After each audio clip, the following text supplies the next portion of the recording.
My name is Robert. I have an absolute nightmare for you guys today. I just have a 19-year-old who moved in next door, and guys, this is a high-end neighborhood. The kid bought the money in cash using his cryptocurrency, and I just can't even begin to explain what he's been doing. I mean, the noise, the parties, it's like he just got rich yesterday and he doesn't know how to act. Well, there's something that needs to be done about it, and that word starts with revenge. Hey, I'm Robert. I'm a 47-year-old dude who has worked hard to afford a home in a nice neighborhood. The houses, they're worth here about $600,000. You need a credit score of 720 minimum just to qualify. I thought I found myself a peaceful slice of heaven until a new neighbor moved in and turned it upside down. The kid, I call him a kid because he's 19 years of age, and somehow manages to buy the house next door. At first, I just tossed it up that he must be from some wealthy family to afford such an expensive property at this age. But after doing some digging, I found out that he made all his money trading meme coins and cryptocurrency. Apparently, he got lucky and cashed out at the right time, allowing him to purchase a house outright. Well, while I'm not one to judge about how somebody gets or spends their money, his behavior since moving in has been nothing short of a nightmare. The real issue is the constant partying. It seems like this kid is determined to make up for the lost time by throwing the wildest, loudest parties imaginable. The music's blasting all night long, and there's never-ending streams of cars coming and going. With people shouting and laughing in the streets, it's clear that he has no regard for the fact that he lives in a residential area with families and working professionals who need their sleep. So, I tried to approach him nicely. I did, hoping to come to an understanding, so I knocked at his door. It was one afternoon and politely asked if he could keep the noise down, especially during the late hours, but instead of being met with understanding or even a civil conversation, no, this kid had the audacity to yell at me. He literally said word for word, "Get lost, buddy. I bought this house and I can do what I want. Call the police if you have a problem." Then he slammed the door in my face, leaving me stunned and angry. Well, I didn't know what to do, so I just retreated back to my home, hoping that maybe he would come to his senses on his own time. But that night, the party was louder than ever, and I could not take it anymore, so I called the cops. I just wanted to file a simple noise complaint so I could sleep, hoping this would put an end to it. Well, when they arrived about 20 to 30 minutes later, I thought I would finally get some relief, but guys, get this. As soon as the cops showed up, my neighbor has all the lights off, and the music is turned off. It's weird, as if he knew exactly what was going to happen. So the cop knocks at the door, but of course he doesn't answer. Well, the cops had no choice but to leave because there was no active disturbance even going on. I couldn't believe it. This kid seems to be one step ahead every time, and I'm at a loss for what to do next.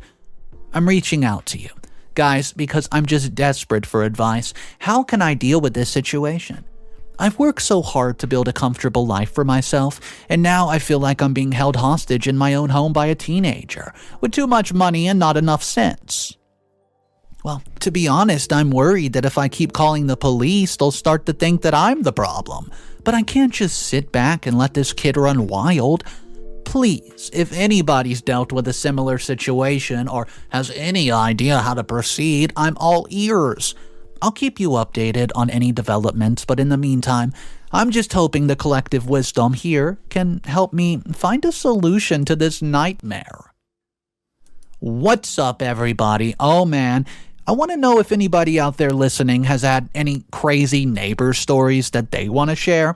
Drop it down in the comments so far. Thank you for joining my revenge channel. And guys, if you have not subscribed to the channel, take a second, hit that subscribe. The first update is titled, "My Rich Gen Z Neighbor. He has a vegan rage." Here it is, update number 1. Hey, it's Robert again with an update on my nightmare situation. It's been 2 weeks since my last post and things have only gotten worse. I decided to give peace one more chance before escalating the situation.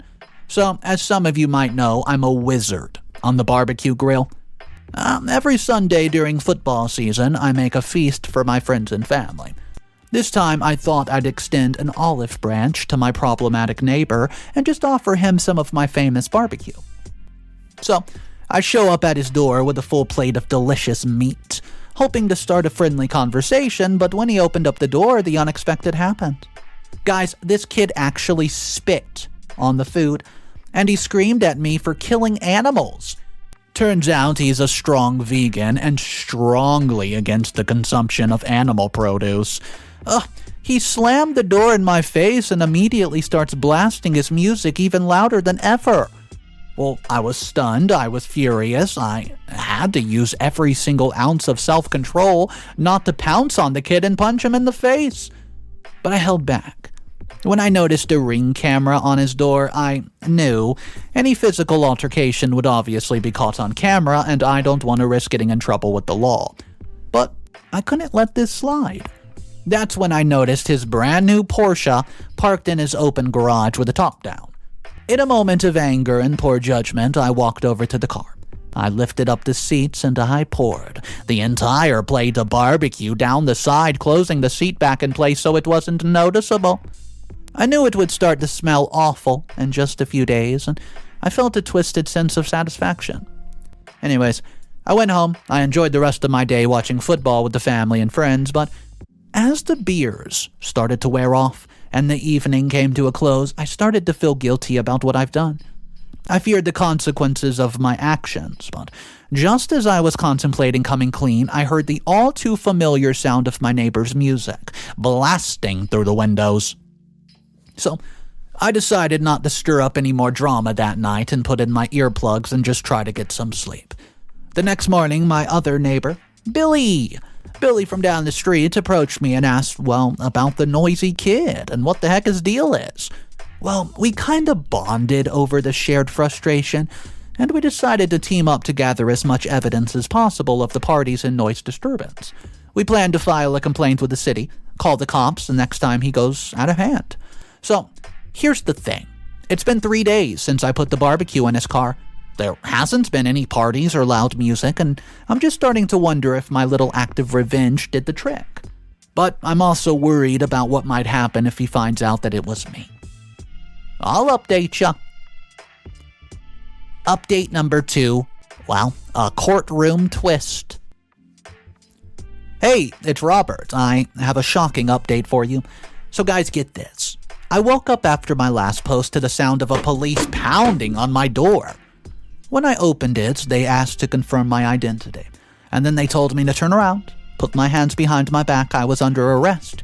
Felony destruction of property totaling $2,500. I was stunned. Immediately, I demanded a lawyer and refused to say another word. At the station, I learned that my neighbor had a camera in his garage.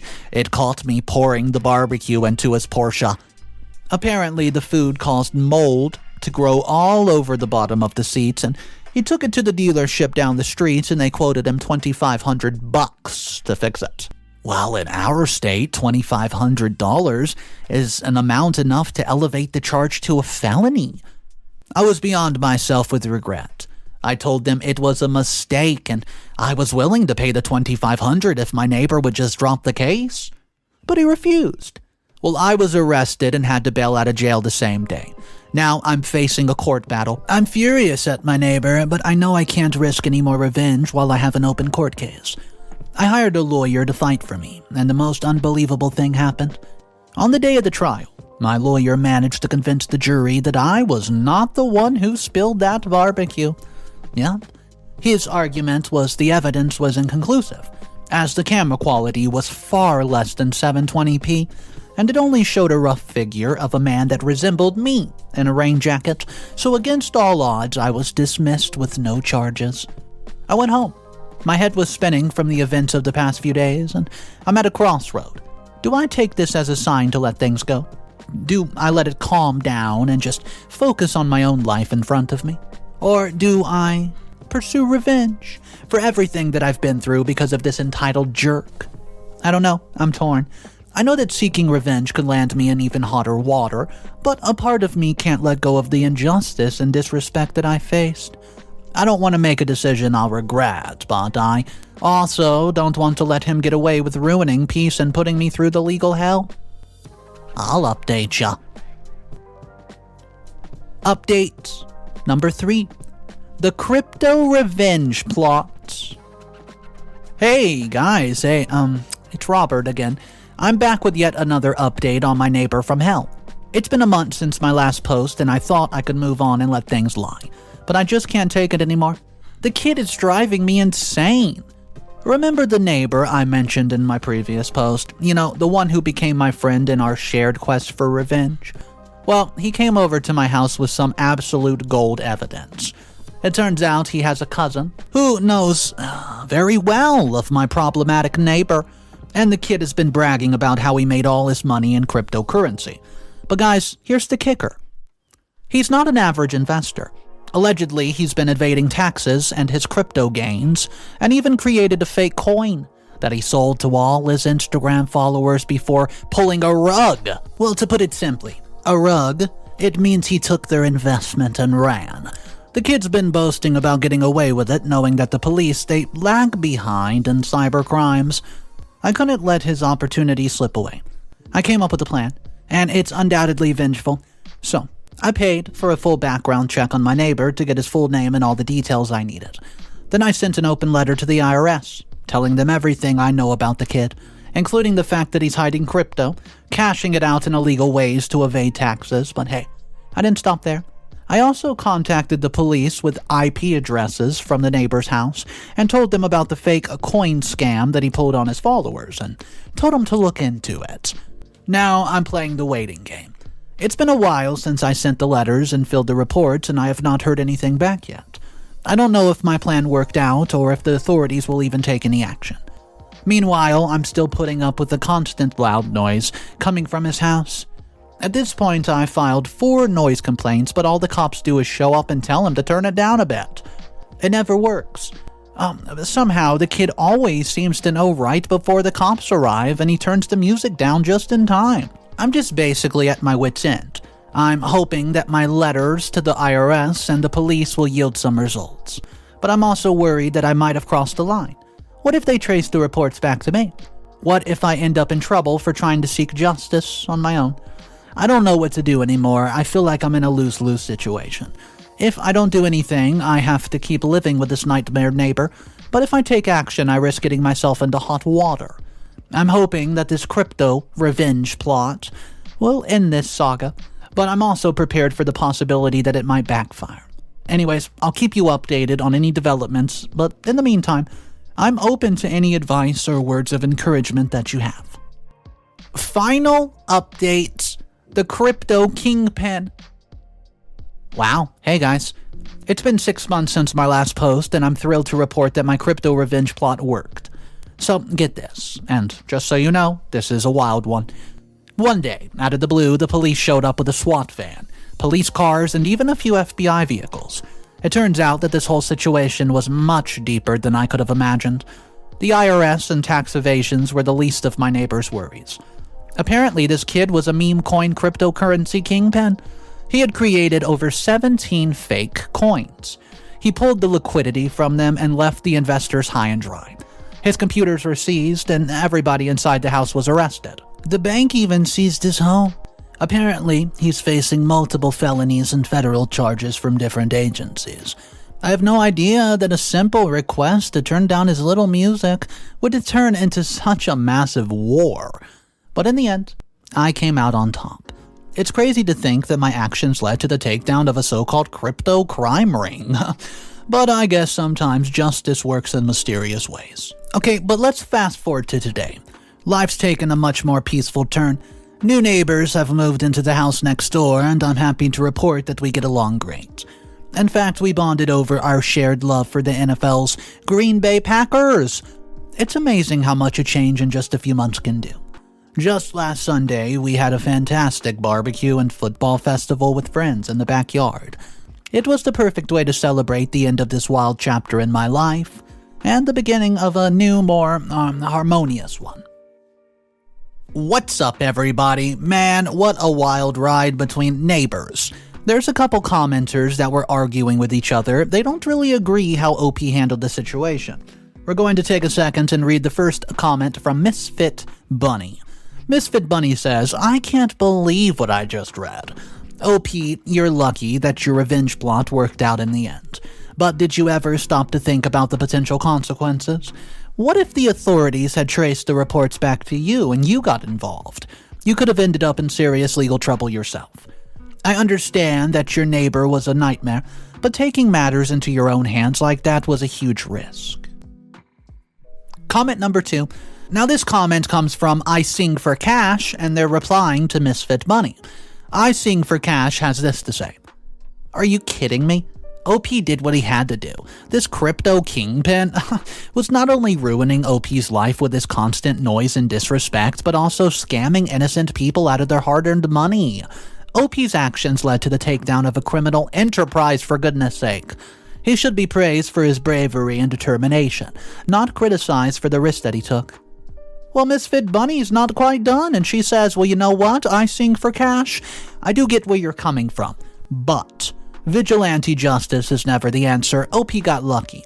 But what if the neighbor, would have been innocent? What if OP's accusations had ruined an innocent person's lives, and there are proper channels for dealing with this kind of situation? OP should have let the authorities handle it from the get-go. And the final response from I Sing for Cash says, no, you're just being naive. The authorities did not do anything when OP first complained about the noise. They didn't do anything when he filed multiple noise complaints. It was only because of OP's actions that this crypto scammer was brought to justice. Sometimes you have to take risk and fight for what is right, even if it means going outside of the system. Well, this story escalated to a point I just simply did not see coming. I thought this was going to be a simple neighbor story with noise complaints. Finally, the younger kid would end up getting caught, maybe get some citations from the police, and all would be good at the end of the day because he would simmer down. Oh boy, I did not expect a federal investigation, which leads to, well, an absolute scammer. This guy was taking away all the money, all the liquidity from these fake coins that he was making and rug pulling people. Oh man, I couldn't even imagine being in that situation, but hey. OP didn't even know what OP was doing, but OP got to the bottom of this and ended up cracking down on a serial scammer. And, you know, I just think karma has a way to find you if you're doing something wrong, and that seems to be what happened. You know what the funny thing is? All this kid had to do was say, hey man, I'm sorry, my music's a little loud, I'm getting carried away sometimes with these parties, I'm enjoying myself, I just made a lot of money, I'm sorry. And none of this would have happened. He would have avoided the IRS, he would have avoided the feds, the police, and potentially would have never gotten caught, guys. So you know what? Next time you think about doing something stupid, think about the karma and the consequences, guys. My name's Mr. Reddito. I narrate stories like this every day, and I hope you enjoyed today's story. If you want more daily revenge stories, consider subscribing to the channel. Have a great day. I'll see you tomorrow. And of course, remember, it's cool to be kind.